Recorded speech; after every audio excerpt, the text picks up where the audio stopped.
आज हम करने वाले हैं हमारा न्यू चैप्टर जिसका नाम है refraction of light at plane surfaces.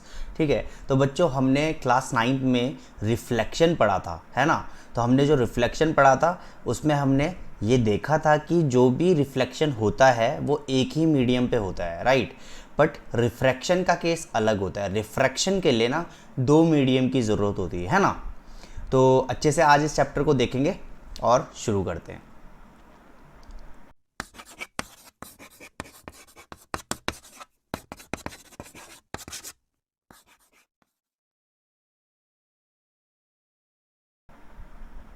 तो सबसे पहला क्वेश्चन या सबसे पहला सवाल ही ये आता है कि सर ये रिफ्रैक्शन होता क्या है। ठीक है, तो देखते हैं रिफ्रैक्शन क्या होता है जी।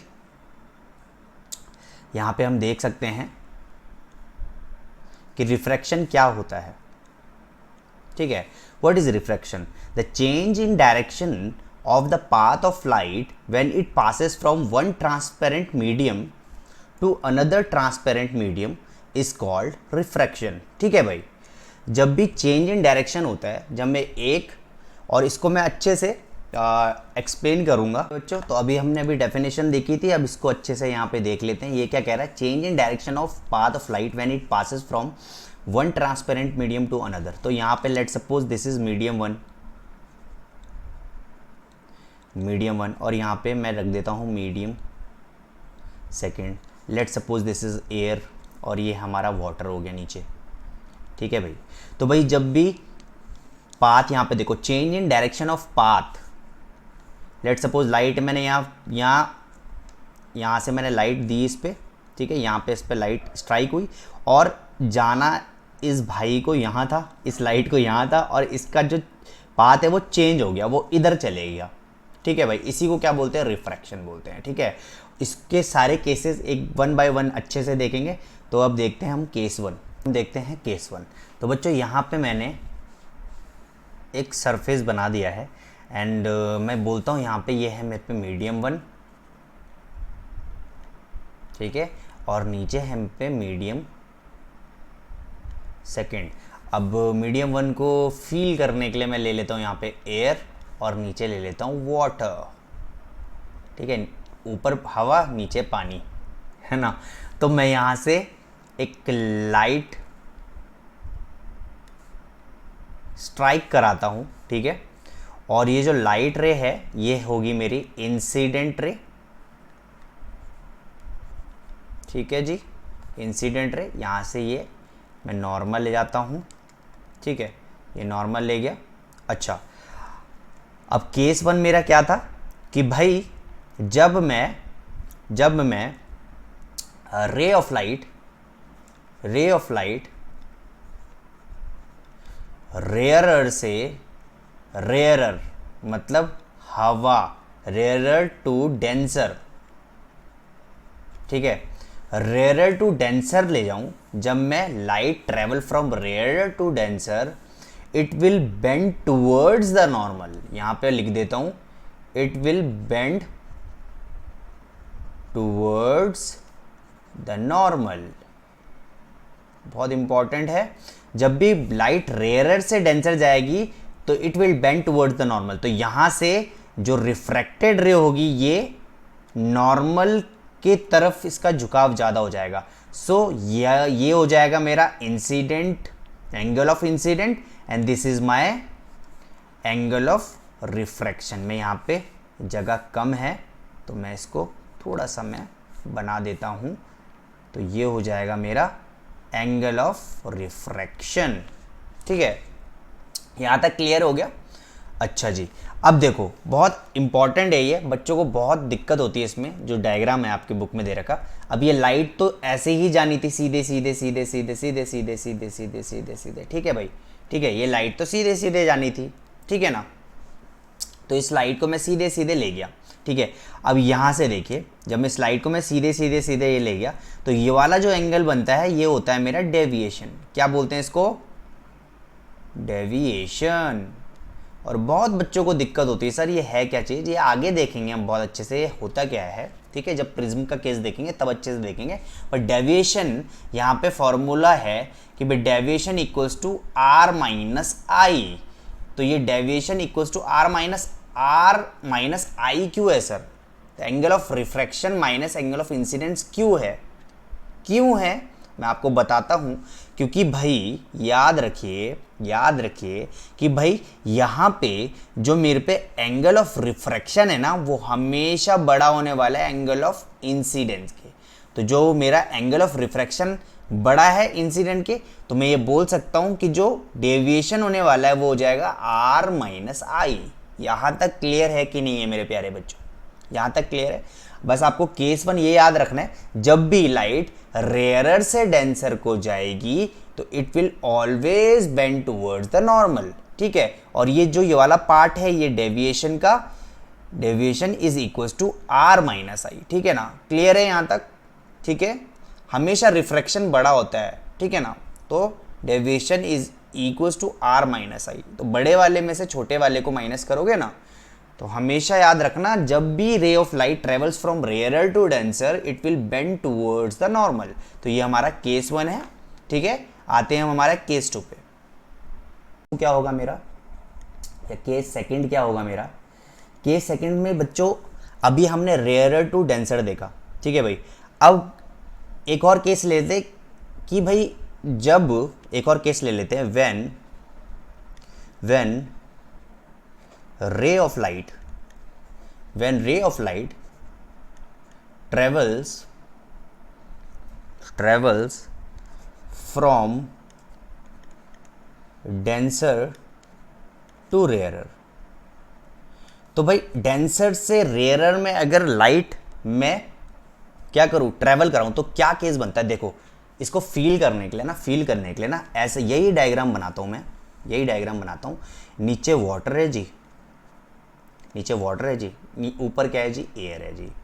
यहाँ तक क्लियर है? इसको थोड़ा और फील करने के लिए, और पानी के अंदर मैं गया और वहाँ से मैंने लेज़र लाइट जला दी। तो मैंने पानी के अंदर से लेज़र लाइट जब जलाई तो ये यहाँ से मैंने लाइट क्या करा, लाइट को मैंने भेजा यहाँ से। तो ये वाली जो लाइट है ये मेरी होगी इंसिडेंट रे, ठीक है भाई। नॉर्मल बना लेते हैं जी, ठीक है भी, नॉर्मल बना लिया। अब जाना देखो इस भाई साहब को यहीं था, जाना तो यहीं था, ठीक है भाई। पर ये कहाँ गई? ये गई इधर, क्यों? अब देखो ये इंसिडेंट रे और ये मेरा रिफ्रैक्टेड रे, यहां पे मैं लिख लेता हूं बहुत अच्छे से, रिफ्रैक्टेड रे, ठीक है जी। ये वाली होगी मेरी रिफ्रैक्टेड रे। अच्छा, हमेशा नॉर्मल के साथ ये एंगल बनाता है, हमने 9th में सीखा था। तो ये मेरा इंसिडेंट रे और नॉर्मल के साथ बनाता है, ठीक है। तो यहाँ से पूरा यहाँ तक ये मेरा रिफ्रैक्टेड रे, ठीक है। यहाँ तक क्लियर हो गया। और ये वाला पार्ट ये मेरा क्या होगा? डेविएशन हो जाएगा। ये वाला पार्ट इसको भी अच्छे से देखेंगे, ये मेरा डेविएशन हो जाएगा, ठीक है भाई, ये मेरा डेविएशन हो जाएगा, ठीक है। तो इस डेविएशन में बाद में आता हूँ। तो जब भी रे ऑफ लाइट डेंसर से रेयर में जाती है तो it bends away from the normal. क्या? It bends away from the normal. This is my case number 2 कि जब भी डेंसर से रेयरर में जाती है तो अवे फ्रॉम द नॉर्मल हो जाती है। तो देखो इसलिए ये जो रिफ्रैक्शन था, रिफ्रैक्टेड रे था, सॉरी रिफ्लेक्शन बोल दिया मैंने, देखो इसलिए गलती हो जाती है। तो ये जो रिफ्रैक्टेड रे होगी ना, ये नॉर्मल से दूर जाएगी, अवे फ्रॉम द नॉर्मल। अब इस डेविएशन के केस में आते हैं, तो यहाँ पे देखिए अगर मैं इस डेविएशन के केस में आऊँ तो यहाँ पे भी मैं बोल सकता हूँ कि जो मेरा डेविएशन होगा वो क्या हो जाएगा? आर माइनस आई, वही वाला केस जो मैंने आपको बताया था वर्टिकली अपोजिट वाला। तो उस पर भी आप यहाँ पे कर सकते हो, आराम से आप कर सकते हो, तो कोई दिक्कत नहीं है मेरे ख्याल से यहाँ तक, तो ठीक है ना, यहाँ तक क्लियर हो गया, ठीक है। अच्छा देखो दोबारा से देख लो, कोई दिक्कत की बात नहीं। तो देखो ठीक है, तो ठीक है, यहाँ तक आपको समझ में आ गया होगा कि ये वाला केस वर्टिकली जैसे हमने पहले वाले में क्या वैसा ही है, बिल्कुल एग्जैक्टली, ठीक है। तो भाई फर्स्ट वाला केस था जब रेयरर से डेंसर जा रहा था, तो टूवर्ड्स द नॉर्मल, जब डेंसर से रेयरर जा रहा है तो अवे फ्रॉम द नॉर्मल। तो बच्चा एक और केस है इस पे, केस नंबर 3। तो यहाँ तक इसका फंडा, ये डेविएशन के फंडे में बहुत बच्चे अटकते हैं, बहुत ही नकली सा केस है ये। देखो भाई केस नंबर 3 में आते हैं, अब केस नंबर 3 में आते हैं। केस नंबर 3 में क्या होगा सर? 2 केस तो आपने बता दिए, तो केस नंबर 3 में आते हैं। अब केस नंबर 3 में क्या करता हूँ मैं, अगर ये मैं बोलूँ ये है मीडियम 1, ये है मेरा एयर, क्या बात है, और ये है मेरा वाटर, क्या बात है। फील करके करना है हर चीज़, फील करके, ठीक है भाई। तो अगर मैंने यहाँ से बिल्कुल कोई किसी भी एंगल में नहीं, सीधे सीधे ऐसे वर्टिकली मैंने लाइट ऐसे नीचे को फेंकी, वर्टिकली लाइट नीचे को फेंकी, तो यहाँ पर क्या होने वाला है बच्चों? देखो भाई ये हो जाएगा मेरा इंसिडेंट रे, ठीक है भाई, ठीक है जी, यहाँ तक क्लियर है। और ये हो जाएगा मेरा क्या? रिफ्रैक्टेड रे। क्या हो जाएगा? रिफ्रैक्टेड रे।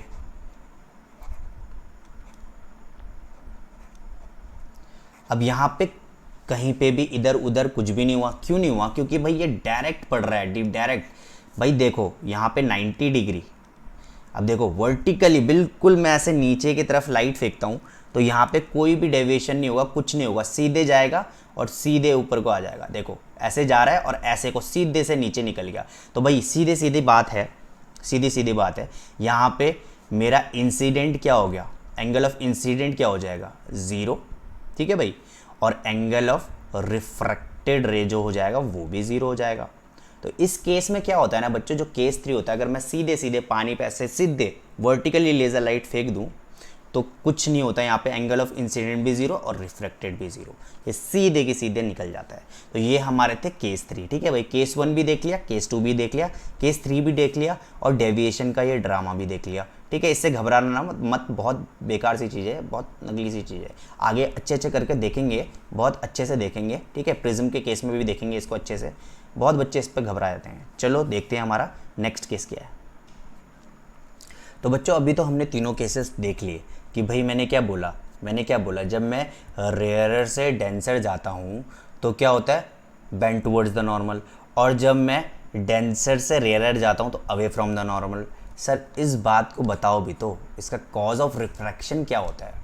भाई कॉज ऑफ रिफ्रैक्शन मैं आपको बताता हूँ, बहुत इंपॉर्टेंट है ये क्वेश्चन, पूछ लेते हैं।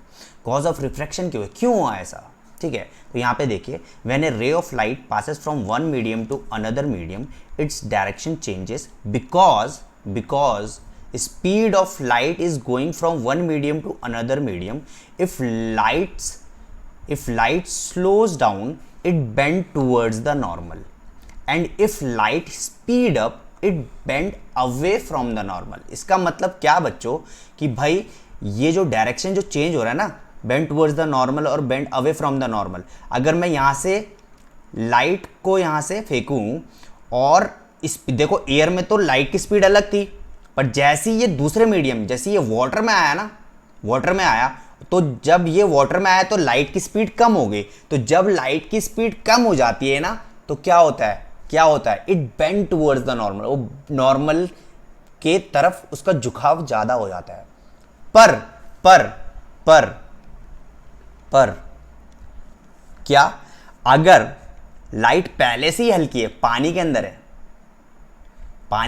पहले से ही हल्की है, और भाई पहले से ही हल्की है, पानी के अंदर है, और जब वो एयर में आएगी तो भाई फिर से आपको पता है speed of light in air तो ज़्यादा होती है पानी से, तो फिर क्या होगा? जब ज़्यादा हो जाएगी लाइट तो ये अवे फ्रॉम द नॉर्मल हो जाएगी। तो यहाँ पे देखो, if light speed up it bends away from the normal. तो ये है बच्चों इसका कॉज ऑफ रिफ्रैक्शन, ऐसा क्यों हुआ, ठीक है। यहाँ तक क्लियर हो गया।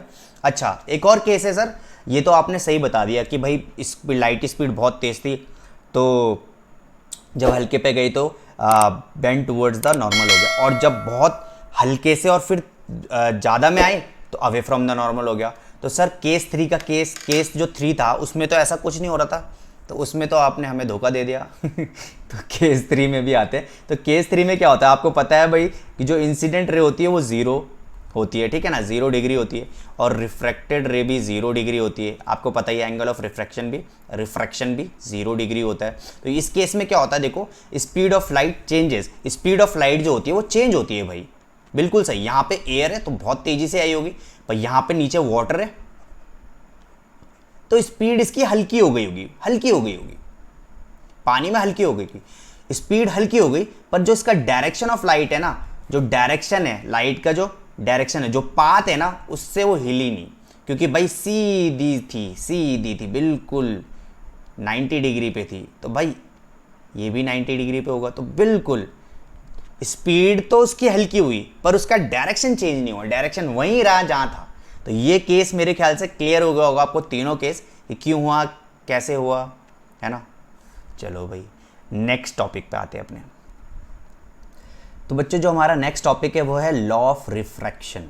ठीक है भाई, तो आपने क्लास 9th में लॉ ऑफ रिफ्लेक्शन पढ़ा होगा, बिल्कुल वैसा ही है जैसे लॉ ऑफ रिफ्लेक्शन था ना, वैसे ही लॉ ऑफ रिफ्रैक्शन है बिल्कुल। इसको हम स्नेल्स लॉ भी बोलते हैं। तो इसके पॉइंट्स लिख लेते हैं, बहुत अच्छे से इसको डिटेल में डिस्कस करेंगे। तो पहला पॉइंट लिख लो, द इंसिडेंट रे,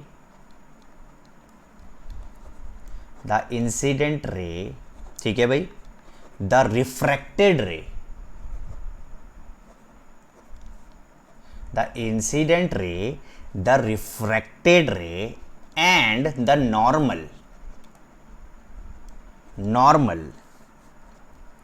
at the point of incidence, at a point of incident, all lie in the same plane. Sir क्या है इसका मतलब, देख लो भाई, क्या है इसका मतलब, देख लो भाई, क्या बात है। यहाँ से इंसिडेंट रे गई, ठीक है भाई, ठीक है, ये मेरी नॉर्मल है, ठीक है, डायग्राम बहुत अच्छे है मेरे, तो प्लीज़ माफ़ करना मुझे। ये मेरा नॉर्मल है, ये मेरी इंसिडेंट रे है, ठीक है, और ये मेरी यहां से रिफ्रैक्टेड रे है। तो ये क्या बोल रहा है बच्चों, देखो, the incident ray, the refracted ray and the normal, the point of incident all lie on the same plane. देखो यहां पे ये है मेरा पॉइंट ऑफ, ये है मेरा पॉइंट ऑफ इंसिडेंट। इस पॉइंट पे देखो तीनों एक ही प्लेन में है।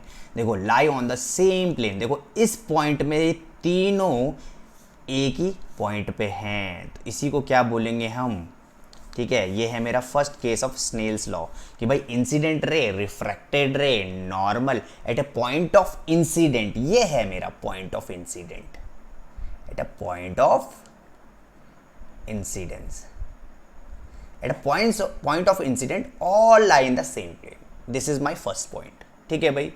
अब आते हैं हम सेकंड पॉइंट पे हमारे। तो सेकंड पॉइंट के लिए मैं स्क्रॉल डाउन करता हूँ, क्या बात है, ओके। तो दिस इज माई, अब सेकंड पॉइंट लिख लेते हैं, पहले आप लिखो उसके बाद मैं बताता हूँ। The ratio of the sine of the angle of incident, मैं इसको पूरा लिखता हूँ ना, बच्चे फिर ऐसे ही लिख देते जैसे मैंने लिखा हुआ। Sine of the angle of incidence to the sine of the angle of refraction,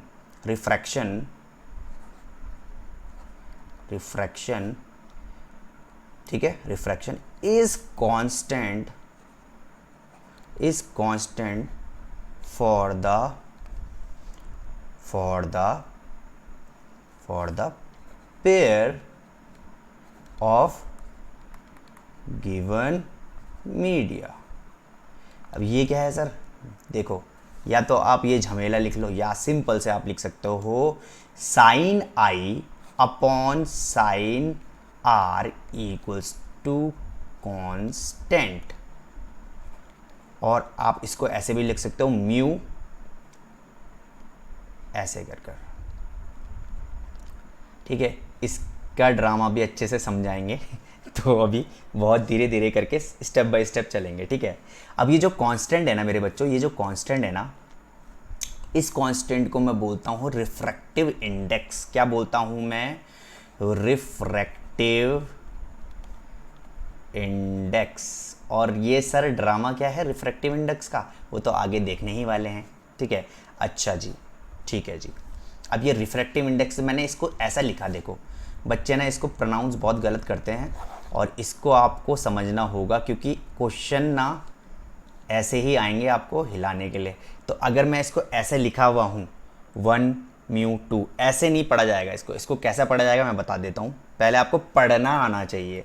तो मैं लिखता हूँ इसको कैसे पढ़ा जाएगा। इसको बोला जाएगा second medium with respect to first medium. अच्छा जी, दोबारा से देखते हैं। इसको अगर मैं ऐसे लिख लूँ 2 म्यू 3, ऐसा पढ़ा नहीं जाता, ठीक है। मैं बोलता हूँ, या फिर मैं बोल सकता हूँ यहाँ पे मैं एयर लिख लेता हूँ और यहाँ पे वाटर लिख लेता हूँ। तो इसको कैसे पढ़ा जाएगा, या बोल सकता हूँ मैं water medium with respect to the air medium, या फिर मैं बोल सकता हूँ वाटर जो पीछे है ना म्यू के, उसको आगे पढ़ा जाएगा water with respect to air. यहां तक क्लियर है? दोबारा से इसको बहुत अच्छे से देखो। मैंने क्या बोला? अगर मैं बोलूं म्यू 2 and 1, तो इसको कैसे पढ़ा जाएगा? Second medium with respect to first medium, second medium with respect to first medium. ठीक है भाई, मैं इस पे इतना जोर इसलिए दे रहा हूँ क्योंकि इस पे आपके क्वेश्चन फिर गलत हो जाएंगे अगर अच्छे से अभी आप नहीं देखोगे। Second medium with respect to first medium, इसको कैसे पढ़ा जाएगा? Second medium with respect to first medium. यहाँ तक क्लियर है? ठीक है, क्लियर है, कोई दिक्कत तो नहीं है यहाँ तक? ठीक है। और इस साइन को, ये उल्टा पूंछ निकली हुई है, इसको बोलते हैं म्यू। क्या बोलते हैं? म्यू,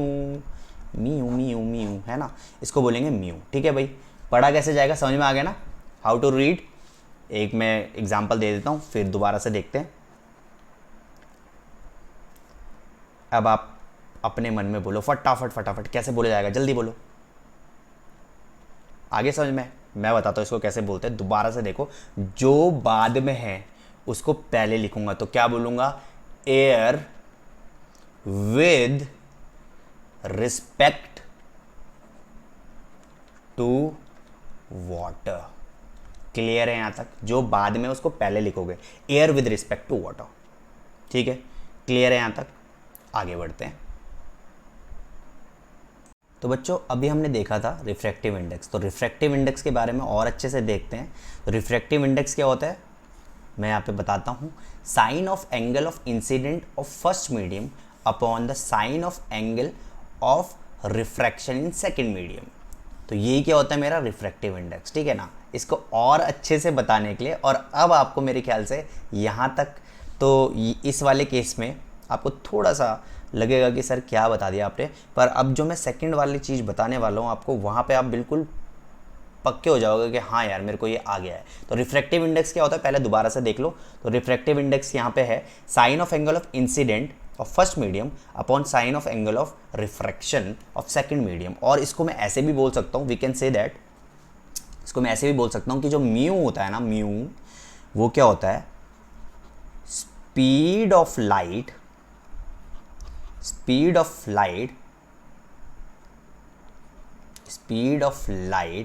इन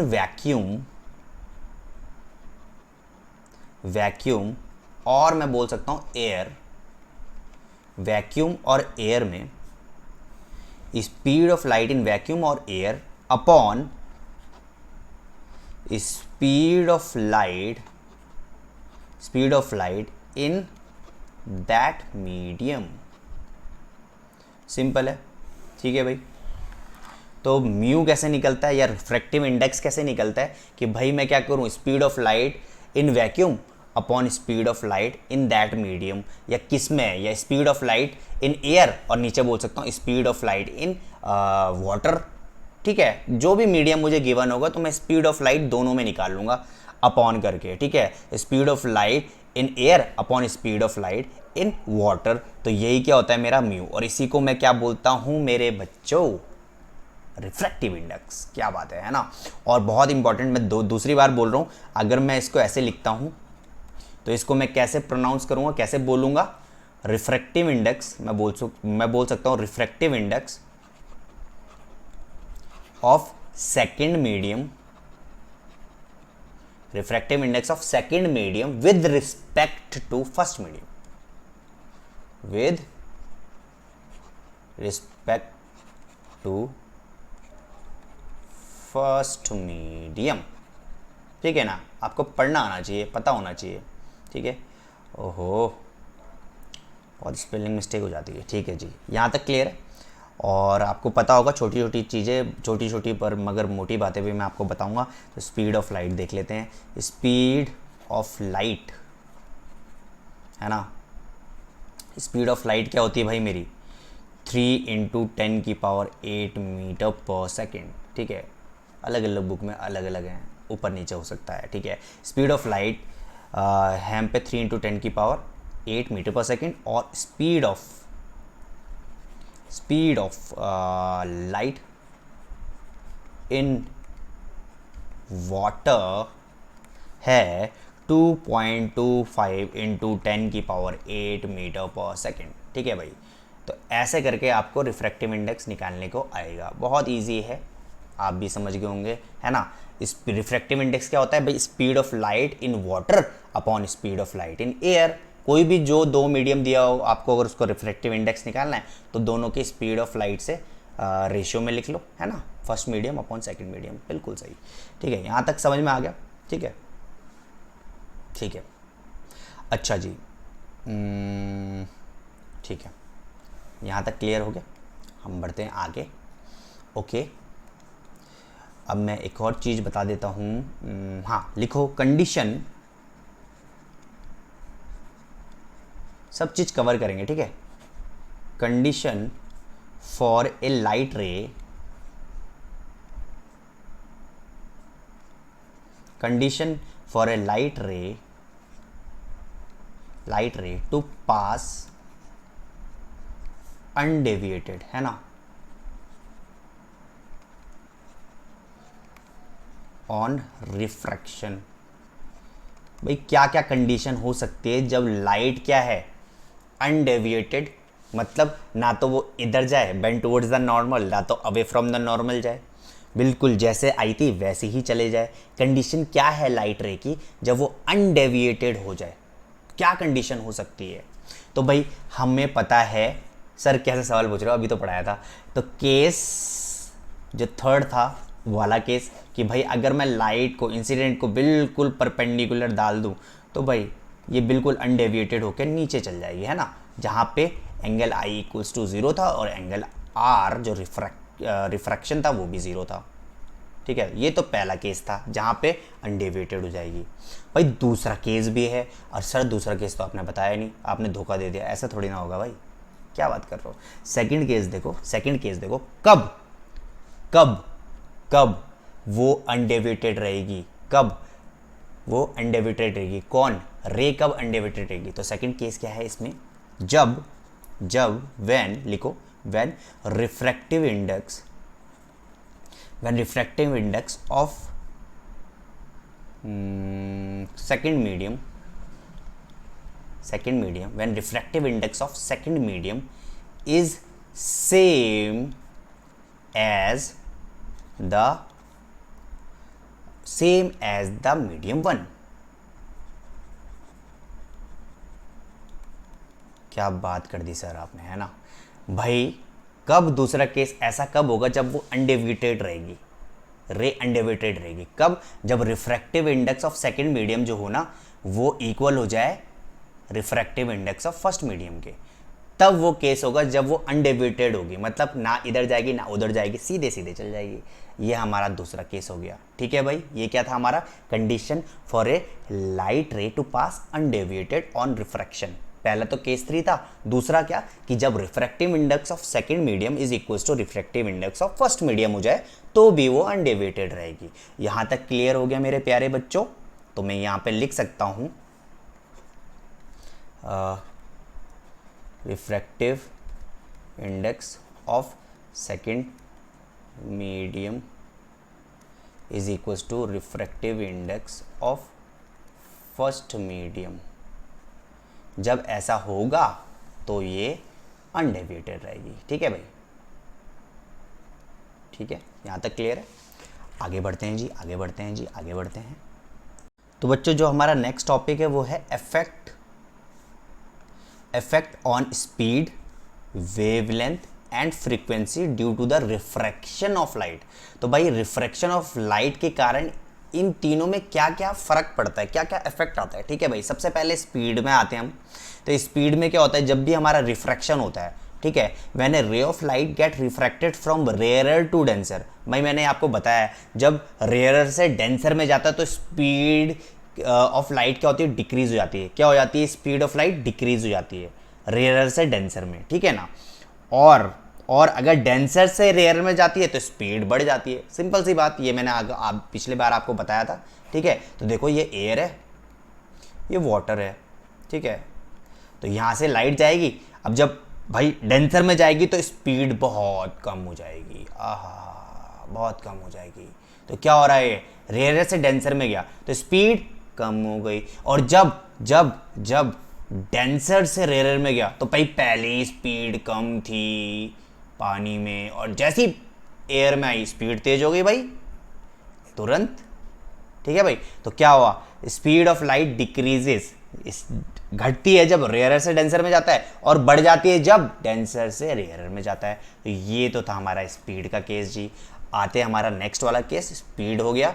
अब आते हैं हम फ्रीक्वेंसी में। फ्रीक्वेंसी क्या है देख लेते हैं। तो frequency of A light depends on the source of light. देखो भाई फ्रीक्वेंसी को ना किसी पे, फ्रीक्वेंसी सिंपल सी बात ये है, फ्रीक्वेंसी को कोई फर्क नहीं पड़ता रिफ्रैक्शन से, साफ सीधी बात। फ्रीक्वेंसी क्या होता है ना, सोर्स पे डिपेंड करती है, सोर्स ऑफ लाइट पे डिपेंड करती है। ठीक है भाई, कैसा सोर्स आ रहा है वो आगे हम देखेंगे। बस आपको इतना याद रखना है कि जो फ्रीक्वेंसी है ना, it does not change on refraction. Refraction से इसको कोई फर्क नहीं पड़ता भाई, कोई फर्क नहीं पड़ता इसको रिफ्रैक्शन से, जैसी है वैसी ही रहती है, अनचेंज रहती है बिल्कुल, इसको कोई छू नहीं सकता। फ्रीक्वेंसी क्या है, बिल्कुल अनचेंज रहने वाली है। Frequency of light depend on the source of light, source of light पे डिपेंड करता है, और इसको रिफ्रैक्शन से कोई मतलब नहीं है, चेंज नहीं होता, ये अनचेंज रहता है। तो मैं बोल सकता हूँ frequency equals to v upon lambda. मतलब क्या है, फ्रीक्वेंसी क्या है, speed of light upon wavelength, ये होता है लैम्डा, जिसको हम बोलते हैं वेवलेंथ। ठीक है, इंपॉर्टेंट क्या है, इंपॉर्टेंट पॉइंट ये है कि भाई frequency never changes on refraction. Frequency कभी भी चेंज नहीं होती रिफ्रैक्शन में, लिख लो भाई, इंपॉर्टेंट है भाई, नंबर आते हैं भाई इससे, बहुत इंपॉर्टेंट है। नेक्स्ट आते हैं हमारा, फ्रीक्वेंसी हो गया। अब आ गए हम वेवलेंथ में। अब सर ये वेवलेंथ क्या है ये बताओ दो, वो भी आगे से अच्छे से डिटेल करेंगे, इसके बाद उसमें ही आने वाला हूँ। देख लेते हैं पहले वेवलेंथ क्या है। When a light passes from rare to denser, जब लाइट रेयर से डेंसर में जाती है तो स्पीड ऑफ लाइट कम हो जाती है, स्पीड ऑफ लाइट कम हो जाती है। और जब लाइट कम हो रही है तो वेवलेंथ भी भाई कम होगा। लाइट कम तो वेवलेंथ कम, लाइट ज्यादा तो वेवलेंथ ज्यादा, but frequency remains unchange, frequency में कोई फर्क नहीं पड़ता।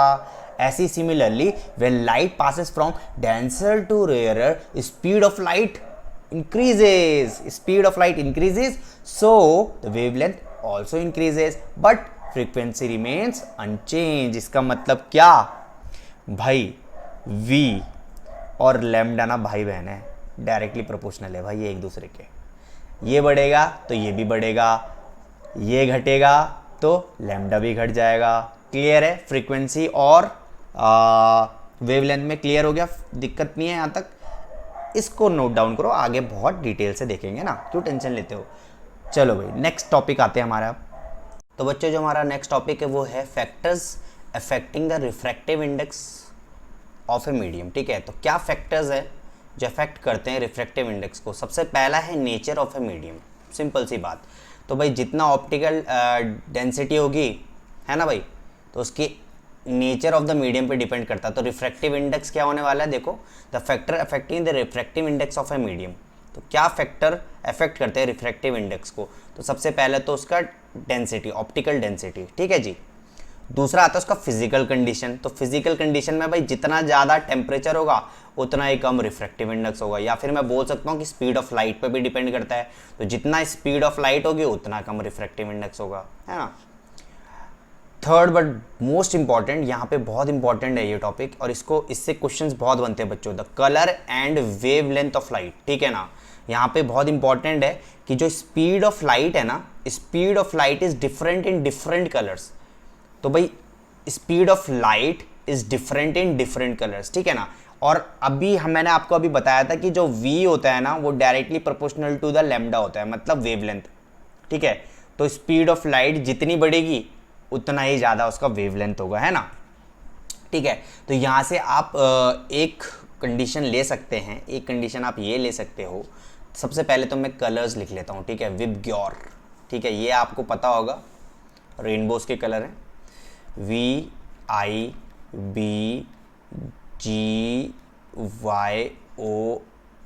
विबग्योर। ठीक है ना, ये आपको पता है, violet, indigo, blue, green, yellow, orange, red. ठीक है, अब यहाँ पे बहुत इंपॉर्टेंट है, मैं एक डायग्राम बनाता हूँ बहुत अच्छे से, आपको मज़ा ही आ जाएगा इसमें, तो क्या बात है ना। तो मैं ये नीचे कर रहा हूँ और यहाँ पे मैं लिखता हूँ रिफ्रैक्टिव इंडेक्स, बताता हूँ अच्छे से, रुको ज़रा, वेट कर लो, ठीक है भाई। और यहाँ पे मैं इसको बनाता हूँ, पहले मैं इसको मिटा देता हूँ, और यहाँ पे ये तीर मारता हूँ मैं ऊपर को, क्या बात है। ठीक है, और यहाँ पे मैं लिख लेता हूँ वेवलेंथ। ठीक है, अब मैंने आपको बताया था कि भाई स्पीड ऑफ लाइट, यहाँ पे देखो, speed of light is different in different colours. ठीक है भाई, तो भाई सबसे ज्यादा स्पीड ऑफ लाइट, सबसे ज्यादा speed of light, speed of light किस कलर की होगी? सबसे ज्यादा स्पीड ऑफ लाइट मैक्सिमम किस पे होगी? तो सबसे ज्यादा मैक्सिमम होगी रेड पे। मतलब क्या? Speed of light is directly proportional to the मैं बोल सकता हूँ वेवलेंथ। तो मैं बोल सकता हूँ कि सबसे ज़्यादा वेवलेंथ किसकी होगी? सबसे ज़्यादा मैक्सिमम वेवलेंथ किसकी होगी? लैम्डा, या मैं बोल सकता हूँ वेवलेंथ। वेवलेंथ किसकी, कौन से कलर की सबसे मैक्स होगी? वो होगी मेरे बच्चों रेड की, रेड की। तो आपको समझ में आ गया होगा कि भाई कार के पीछे जब मैं ब्रेक मारता हूँ तो लाल लाइट क्यों जलती है ना भाई। एम्बुलेंस के ऊपर लाल लाइट क्यों जलती है? वो इसलिए जलती है मेरे बच्चों कि भाई दूर से ही अगर मैं ब्रेक मार दूँ ना, बहुत दूर से, तो भाई आराम से 1, 10, 20, 80, 100 किलोमीटर तक वो लाल लाइट दिखाई देगी आपको। तो जैसे कि मैं यहाँ देहरादून रहता हूँ और देहरादून से मैं मसूरी देखता हूँ ना, तो कोई लाल रंग की लाइट जल रही होगी मुझे दिख जाएगी, क्योंकि इसका वेवलेंथ बहुत ज़्यादा होता है, मैक्सिमम वेवलेंथ है, इसलिए मैं बहुत दूर से भी लाल लाइट को देख सकता हूँ। ट्रैफिक लाइट में लाल लाइट क्यों लगी रहती है भाई? उसके जगह वॉयलेट भी तो लगा सकते थे वो, ठीक है ना, समझ में आ रहा है। तो सबसे ज़्यादा वेवलेंथ किसकी होती है? रेड की, इसलिए मुझे दूर से दिख जाती है वो, क्लियर है, ठीक है। और सबसे कम मिनिमम वेवलेंथ किसकी होगी? पता चल गया होगा, वेव लेंथ मिनिमम सबसे कम किसकी होगी भाई? सबसे ऊपर कौन है जी? वॉयलेट की, ठीक है भाई, वॉयलेट की। यहाँ तक क्लियर हो गया। तो सबसे मैक्सिमम वेवलेंथ किसकी है? रेड की। और सबसे मिनिमम वेवलेंथ किसकी है? वॉयलेट की, ठीक है जी, ठीक है, यहाँ तक क्लियर है। और ये दोनों बिल्कुल वेवलेंथ तो समझ गए। तो speed of light is maximum in red और speed of light is minimum in violet. और मैं बोल सकता हूँ मैक्सिमम वेवलेंथ है रेड का और मिनिमम वेवलेंथ है वॉयलेट का, ठीक है। अच्छा जी, बिल्कुल डिफरेंट यहाँ पे आते हैं भाई। रिफ्रैक्टिव इंडेक्स मैक्सिमम किसका है, मैक्सिमम रिफ्रैक्टिव इंडेक्स बिल्कुल अपोजिट। रिफ्रैक्टिव इंडेक्स मैक्सिमम होता है वॉयलेट का, और मिनिमम होता है किसका, मिनिमम रिफ्रैक्टिव इंडेक्स मिनिमम होता है रेड का। ठीक है भाई, तो बहुत इंपॉर्टेंट, इसलिए देखो तीर मारा मैंने, ऊपर सबसे ज़्यादा रिफ्रैक्टिव इंडेक्स मैक्सिमम होगा वॉयलेट का, फिर कम होते होते होते फिर इंडिगो, फिर ब्लू, फिर ग्रीन, येलो, ऑरेंज, रेड, सबसे कम रेड का। और देखो वेवलेंथ को नीचे से ऊपर, सबसे मैक्सिमम रेड का, फिर ऑरेंज का, फिर येलो, फिर सबसे कम वॉयलेट का। क्लियर है यहाँ तक? ये बात क्लियर हो गई कि नहीं हुई, बता दो अभी। क्या बात है, यहाँ तक क्लियर हो गया होगा, तो समझ में आ रहा है आपको। इसलिए जैसे होता है ना दूर में लाल रंग दिख, बहुत दूर से दिख जाता है, यही रीज़न है। कार, स्कूटर, बाइक, बाईसाइकिल, सबके पीछे वो लाल लाल लाइट लगी रहती है, इसलिए ताकि दूर से हमें दिख जाए। ठीक है, इसलिए वेवलेंथ क्या होता है, उसका मैक्सिमम होता है, इसलिए वो हमें दिख जाता है दूर से भी। ठीक है, यहाँ तक क्लियर हो गया। आगे बढ़ते हैं हमारा नेक्स्ट टॉपिक पे। तो बच्चों जो हमारा नेक्स्ट टॉपिक है वो है principal of reversibility of path of light. तो बच्चों यहाँ पे बहुत बच्चों को इस पर कन्फ्यूज़न होता है, आज कन्फ्यूज़न इसकी दूर कर देते हैं हम। ठीक है, लेट्स सपोज यहाँ पे देखो, यहाँ पे क्या कह रहा है, principal of reversibility of a path of light. Reversibility of a path of light मतलब यहाँ पे सारा ना रिफ्रैक्टिव इंडेक्स का खेल है। अब यहाँ पे बहुत अच्छे से देखेंगे, मैं यहाँ पे एक लाइन बना रहा हूँ। ठीक है, दिस इज़ माई मीडियम 1, और हम पूरा फोकस क्या करेंगे, रिफ्रैक्टिव इंडेक्स पे रखेंगे। ठीक है भाई, दिस इज मीडियम सेकंड। ठीक है, पूरा क्या बोला, पूरा फोकस किस पे रहेगा, रिफ्रैक्टिव इंडेक्स पे। ठीक है जी, तो मैं यहाँ से लाइट फेंकता हूँ। ठीक है भाई, यहाँ देखो। ठीक है, यहाँ पे मैं मीडियम बना देता हूँ पहले। तो अभी मैं रिफ्रैक्टिव इंडेक्स की बात कर रहा हूँ। ठीक है, रिफ्रैक्शन होगा, पर मैं रिफ्रैक्शन यहाँ पे सीधे सीधे करवा रहा हूँ। ठीक है, यहाँ पे अभी लॉजिक पकड़ो। तो ये क्या होगा मेरा इंसिडेंट रे, और ये हो जाएगा मेरा रिफ्रैक्टेड रे। अभी लॉजिक पे रहो, अभी हम रिफ्रैक्टिव इंडेक्स की बात कर रहे हैं। ये मीडियम 1 है and this is my medium 2, और हम कर क्या रहे हैं यहाँ पे, principal of reversibility of path of light. अब यहाँ पे बहुत अच्छे से देखो। ठीक है भाई, this is my medium 1, this is my medium 2। ठीक है, अब अगर मैं बोलूँ म्यू, मैं बोलूँगा इसको कैसे पढ़ा जाएगा, second with respect to 1, second medium with respect to 1। ठीक है, इसको मैं ऐसे बोल सकता हूँ, second medium with respect to 1, या फिर मैं ये बोल सकता हूँ कि refraction take place from medium 1 to medium 2। मैं यहाँ पे देखो रिफ्रैक्शन, यहाँ पे मैं लिख लेता हूँ, refraction take place from medium 1 to medium second. ठीक है भाई, refraction take place from medium 1 to medium 2। ठीक है भाई, तो यहाँ पे मैं क्या लिख सकता हूँ कि refractive index of second medium with respect to first medium. तो मैं यहाँ पे ये बोल सकता हूँ कि भाई म्यू 1 अपॉन म्यू 2, और हमें पता है म्यू क्या होता है, साइन आई अपॉन साइन आर। यहाँ पे मैंने ये साइन आई अपॉन साइन आर क्यों किया बच्चों, क्योंकि देखो फर्स्ट मीडियम में मेरा क्या था, first medium mu 1, first medium में मेरा था आई, और हम क्या करते थे, आपको बताया था मैंने, रिफ्रैक्टिव इंडेक्स साइन आई अपॉन साइन आर। तो देखो first refractive index of first क्या है मेरा, साइन आई, और रिफ्रैक्टिव इंडेक्स ऑफ सेकंड क्या है मेरा, साइन आर। यहाँ तक क्लियर है, दिस इज माई इक्वेशन 1। ठीक है, यहाँ तक क्लियर रखो इस बात को। ठीक है, अब यही बात अगर मैं यही बात करूं, अब अगर मैं मीडियम सेकंड से लेते हुए चलूं, अब अगर मैं मीडियम सेकंड से लेते हुए चलूं, इसी को मैं नीचे लेकर आ रहा हूं, रुक जाइए, इसी को मैं नीचे लेकर आता हूं, और यहाँ पे मैं ऐसे एज इट इज़ मैं इसको डायग्राम बना देता हूँ ऐसे कर कर। ठीक है जी, ये मेरा नॉर्मल। ठीक है भाई, this is my incident ray था, ये मेरा रिफ्रैक्टेड रे था। अब यहाँ पे मेरा मीडियम सेकंड ये है नीचे, और ये है मीडियम 1। ठीक है भाई, अब मीडियम 2 से मैं 1 पे जाता हूँ, तो मैं यहाँ पे लिख सकता हूँ म्यू 1 2, तो मैं बोल सकता हूँ refractive index of first medium with respect to second medium, या फिर मैं बोल सकता हूँ यहाँ पे मैं बोल सकता हूँ सिंपल भाषा में, रिफ्रैक्शन रिफ्रैक्शन टेक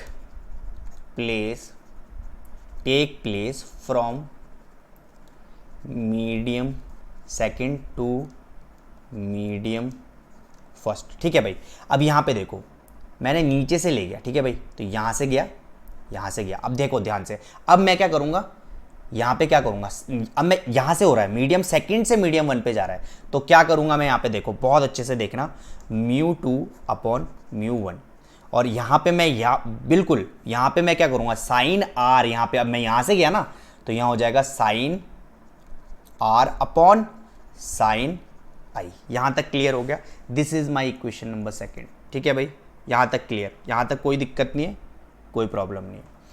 आगे बढ़ते हैं, अब इन दोनों इक्वेशन को मैं इक्वेट करता हूँ, बहुत अच्छे से देखना, बहुत अच्छे से।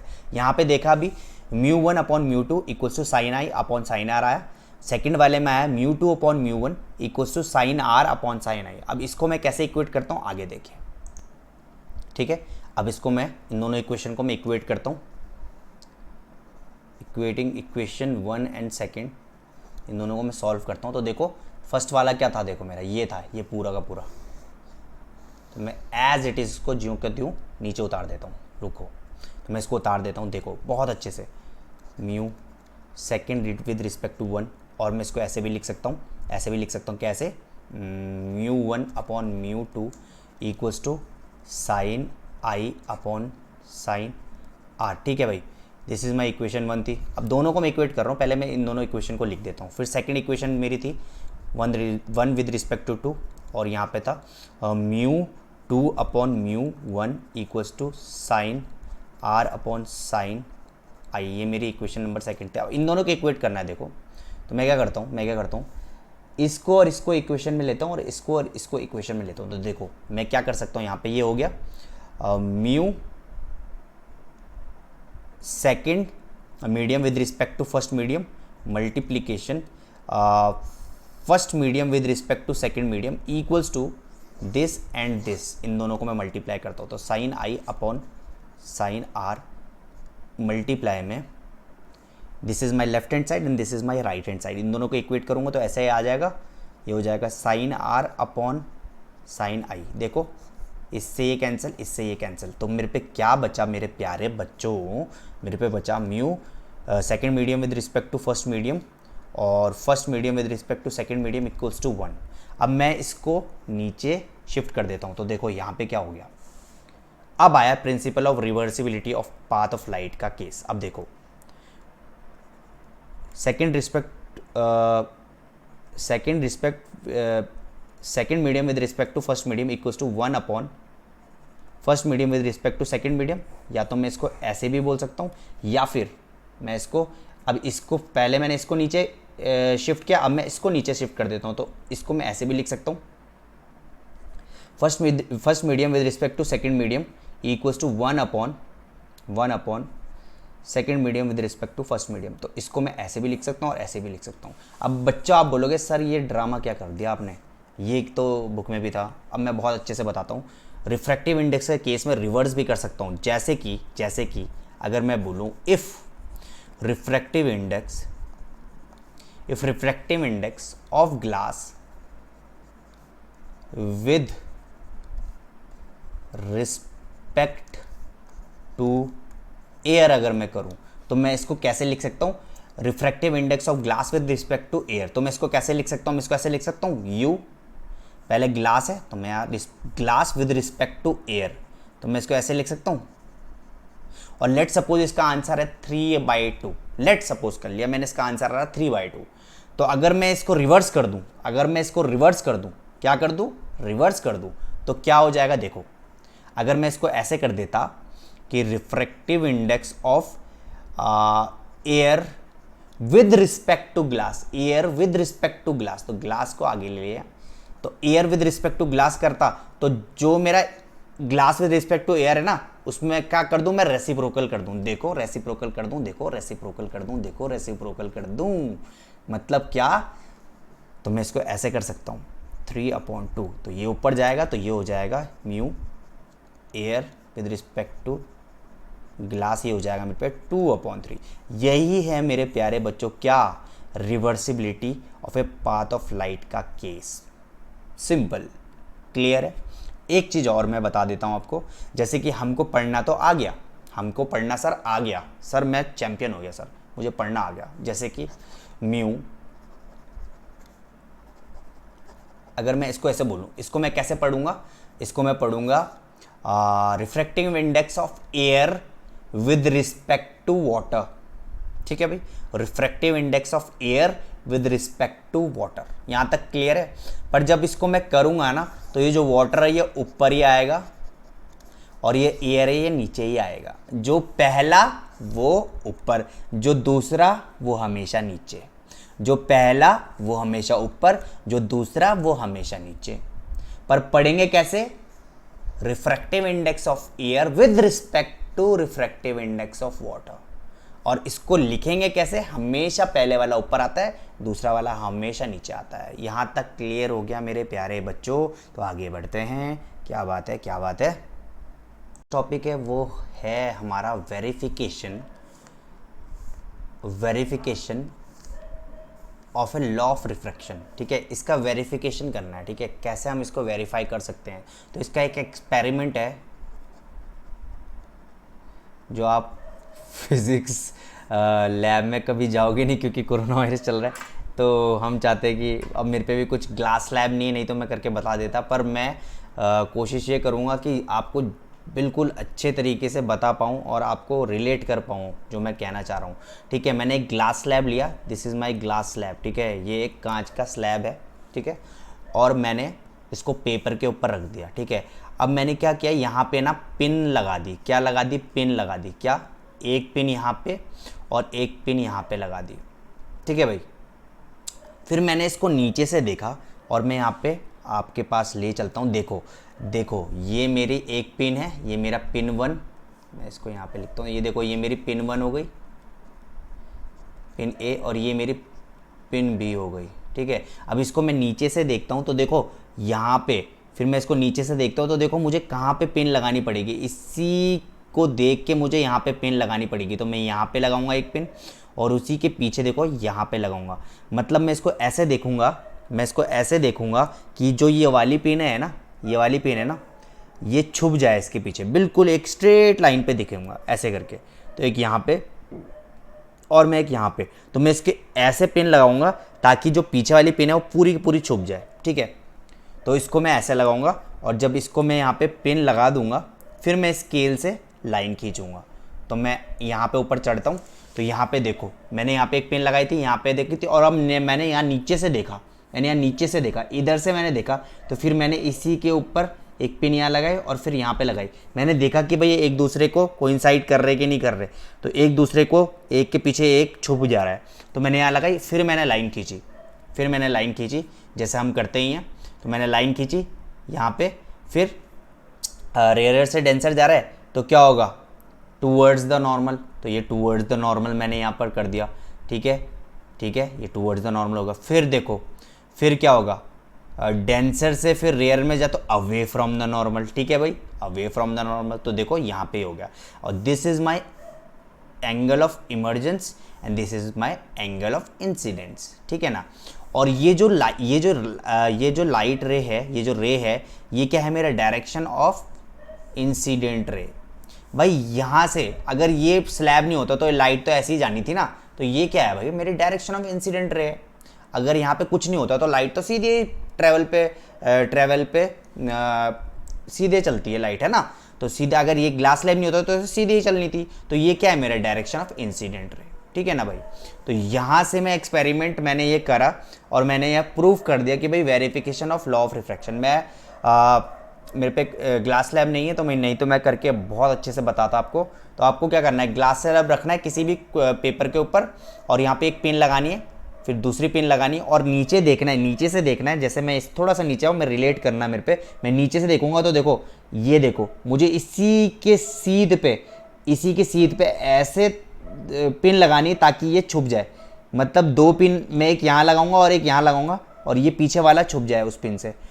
तो मैं उसको वहाँ पे लगा दूंगा, जिससे ये मेरा सी पॉइंट और ये डी पॉइंट में मैंने लगा दिया। फिर मैंने लाइन से खींचना है और वही वाला केस करना है, rare to denser, denser to rare, ठीक है, तो यहाँ पे मेरा ये क्या हो जाएगा, वेरिफिकेशन हो जाएगा लॉ ऑफ रिफ्रैक्शन का। ठीक है, अब यहाँ पे एक चीज़ मैंने देखी कि भाई जब मैंने ये चीज़ बनाई तो यहाँ पे जो ये स्पेस है, इन दोनों के बीच में जो स्पेस है, मैं बना देता हूँ, इन दोनों के ये बीच में जो ये स्पेस है, इस स्पेस को क्या बोला जाएगा, इसको क्या बोला जाता है, इसको बोला जाता है बच्चों लेटरल डिस्प्लेसमेंट। लेटरल डिस्प्लेसमेंट, ठीक है भाई। डायरेक्शन ऑफ इंसिडेंट रे और इमर्जेंस रे के बीच में जो गैप है, इसी को मैं क्या बोलता हूँ, लेटरल डिस्प्लेसमेंट। तो लेटरल डिस्प्लेसमेंट की डेफिनेशन यहाँ से मैं लिख लेता हूँ, तो ये है कि भाई the perpendicular distance of x and y, और ये जो है मैंने लाइन बनाई, this is my x and this is my y. तो भाई perpendicular distance between x and y, perpendicular distance between x and y between the path of emergence ray and the direction of incident ray is called an lateral displacement। ठीक है ना, यहाँ तक समझ में आया lateral displacement क्या होता है, यहाँ तक क्लियर हो गया। आगे आते हैं हम, अब देखते हैं भाई lateral displacement किस पे डिपेंड करता है ना। lateral displacement डिपेंड्स ऑन, किस किस में लेटरल डिस्प्लेसमेंट डिपेंड करता है वो देख लेते हैं। सबसे पहले लेटरल डिस्प्लेसमेंट किस में डिपेंड करता होगा, सबसे पहले ग्लास स्लैब जो मैंने लिया वो कितना मोटा है कितना पतला है, मतलब थिकनेस पे डिपेंड करता है, थिकनेस ऑफ मीडियम। सिंपल है ना भाई, जितना ज़्यादा उसका थिकनेस होगी उतना ज़्यादा लेटरल डिस्प्लेसमेंट होगा। क्लियर है, जितना कम थिकनेस उतना कम लेटरल डिस्प्लेसमेंट। यहाँ तक क्लियर है। This is my first part कि भाई किस पे डिपेंड करता है, पहले तो थिकनेस ऑफ मीडियम में, जितना ज़्यादा थिकनेस उतना ही ज़्यादा लेटरल डिस्प्लेसमेंट। ठीक है जी। सेकंड किस पे डिपेंड करता है, सेकंड क्या है हमारा, मैं बता देता हूँ, on the angle of incidence, on the angle of incidence. Angle of incidence पे कैसे डिपेंड करता है भाई हमारा लेटरल डिस्प्लेसमेंट, कि भाई जितना ज़्यादा एंगल ऑफ इंसिडेंट होगा उतना ही ज़्यादा लेटरल डिस्प्लेसमेंट होगा। भाई जितना ज़्यादा एंगल ऑफ इंसिडेंट करूँगा उतना ही मेरा लेटरल डिस्प्लेसमेंट ज़्यादा होगा। क्लियर है, यहाँ पे कोई दिक्कत तो नहीं। ओके जी। या फिर मैं बोल सकता हूँ dependence on the angle of incident, on the angle of incident. तो जितनी ज़्यादा एंगल ऑफ इंसिडेंट उतना ही ज़्यादा मेरा लेटरल डिस्प्लेसमेंट। यहाँ तक क्लियर। थर्ड पॉइंट पे आते हैं, और थर्ड पॉइंट क्या है हमारा, depend on the refractive index. Refractive index, अब रिफ्रैक्टिव इंडेक्स पे कैसे डिपेंड करता है भाई लेटरल डिस्प्लेसमेंट, देख लेते हैं। क्या दिक्कत है हमें, क्या दिक्कत है भाई जितना ज़्यादा रिफ्रैक्टिव इंडेक्स होगा उतना ही ज़्यादा मेरा लेटरल डिस्प्लेसमेंट होगा। क्लियर है यहाँ तक। तो जितना ज़्यादा रिफ्लेक्टिव इंडेक्स, जितना ज़्यादा रिफ्रैक्टिव इंडेक्स उतना ही ज़्यादा लेटरल डिस्प्लेसमेंट। और आपको पता है कि भाई जो रिफ्रैक्टिव इंडेक्स होता है ना, अगर वो ज़्यादा है, अगर ज़्यादा रिफ्रैक्टिव इंडेक्स है तो आपको पता है वेवलेंथ मेरा कम हो जाएगा। ये तो हमने डिस्कस किया है, लैम्डा मेरा कम हो जाएगा, या मैं बोल सकता हूँ वेव लेंथ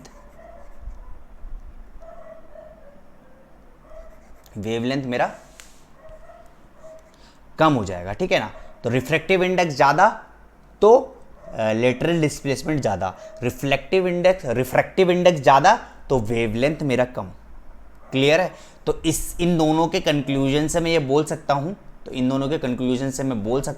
कि भाई रिफ्रैक्टिव, मैं ये बोल सकता हूँ कि भाई लेटरल डिस्प्लेसमेंट अगर मेरा ज़्यादा होगा ना,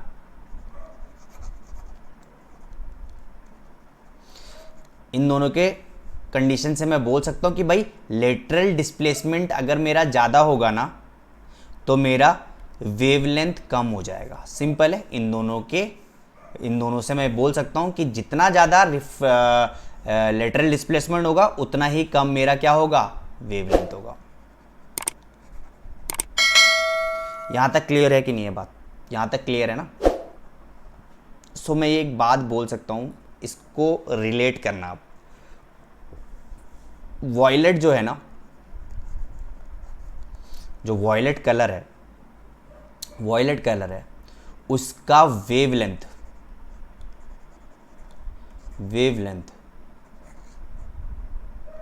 ज़्यादा है कि कम है? बहुत ज़्यादा है, बहुत कम है। वॉयलेट का वेवलेंथ तो कम ही है ना, और वॉयलेट का वेवलेंथ अगर कम है तो भाई इस वॉयलेट का लेटरल डिस्प्लेसमेंट ज़्यादा होने वाला है। क्लियर है ना? सिंपल है। और रेड का केस में भी अलग। तो रेड के केस में लैम्डा मेरा ज़्यादा है, मतलब वेवलेंथ मेरा ज़्यादा है।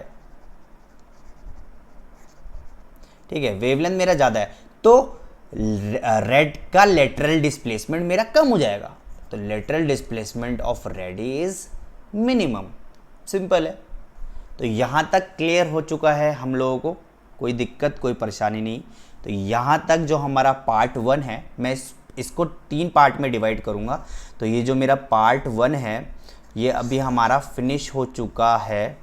और मैं आप लोगों से चाहता हूँ और एक रिक्वेस्ट कर रहा हूँ तो कि प्लीज़ इसको एटलीस्ट 70 लाइक्स दे देना। और 70 लाइक्स अगर आप दोगे तो मैं तुरंत सेकंड पार्ट पे आऊँगा। वैसे तो मैंने आना ही है, अगर 2 लाइक भी हो तो भी मैं आऊँगा ही, पर प्लीज़ आप देखते हो तो प्लीज़ हम लोगों को सपोर्ट किया करो। अभी रात के 1 बज रहे हैं और मैं बहुत मेहनत करते हैं, हम सारे टीचर्स बहुत मेहनत करते हैं आप लोगों के लिए, कंटेंट ला रहे हैं। और प्लीज़ हम लोगों को सपोर्ट करिए, ठीक है? और ठीक है, मैं अब इसका सेकंड पार्ट लाने वाला हूँ बहुत जल्दी। बहुत बच्चे रिक्वेस्ट कर रहे थे सर लाओ। ओके, ला रहे हैं। और चलो बच्चों, जो नए देख रहे हैं तो प्लीज़ सब्सक्राइब कर देना हम लोगों को। Thank you so much.